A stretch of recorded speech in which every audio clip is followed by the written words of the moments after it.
नमस्कार मंडळी, आम्ही ॲग्रिकोल यूट्यूब चॅनल तुमचं सर्वांचं स्वागत आहे। आज आपण करणार आहोत बांगडा रवा फ्राय। तर त्यासाठी इथे मी मस्त असे ताजे बांगडे घेतलेले आहेत, तुम्ही पाहू शकता। बांगडे आता साफ करून घेऊया।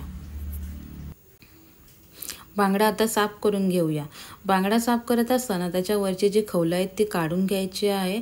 त्याच्यानंतर त्याची गावरी काढून घ्यायची आहे। गावरी काढून झाल्यानंतर अशा पद्धतीने ती गावरी खेचून घ्यायची, जेणेकरून पोटामध्ये जी काही घाण असेल बांगड्याची ती घाण सुद्धा निघून जाईल। त्यानंतर बांगड्याच्या वरचे जे कल्ले आहेत ते सुद्धा काढून घ्यायचे आहेत।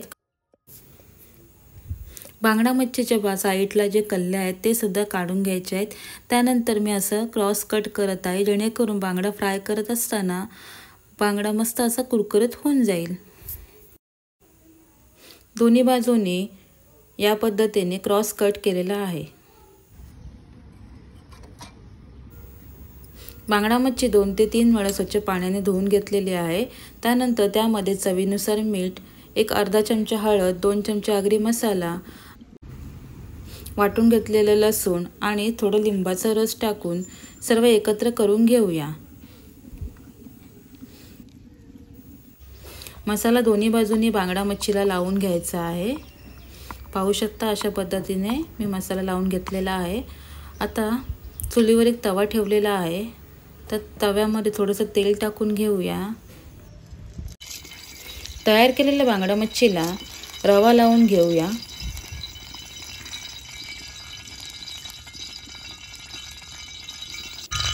रवा लावलेल्या बांगड्याला तेलामध्ये तळून घेऊया।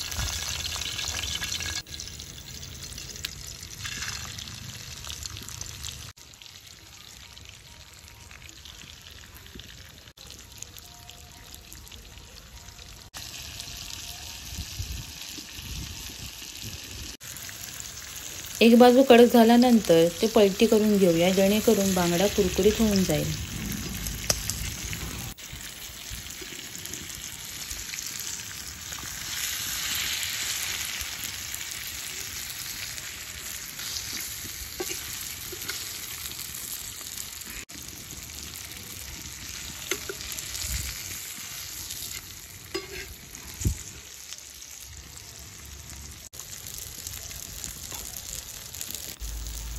दोन्ही बाजू कुरकुरीत झालेल्या आहेत। तयार आहे आपला रवा बांगडा। रेसिपी आवडल्यास लाईक करा, शेअर करा आणि चॅनलवर नवीन असणार तर सबस्क्राईब करायला विसरू नका। थँक्यू।